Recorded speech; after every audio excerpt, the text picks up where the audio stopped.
What does visual rhetoric mean to you? Okay, as a discipline or as a class? Both. Both.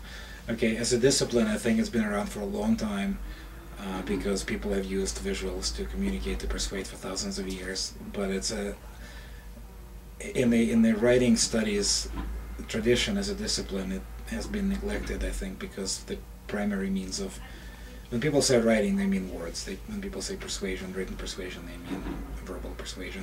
So visual persuasion, visual communication has been neglected by the formal discipline of writing studies for quite a long time.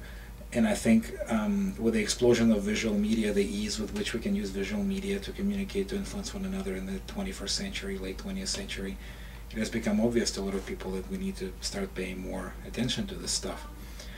So as a discipline, what it means to me, I think, is studying the ways in which humans use visual messages of all kinds, photography, film, billboards, graffiti, anything that's visually persuasive, to communicate, to influence one another, to make arguments to one another.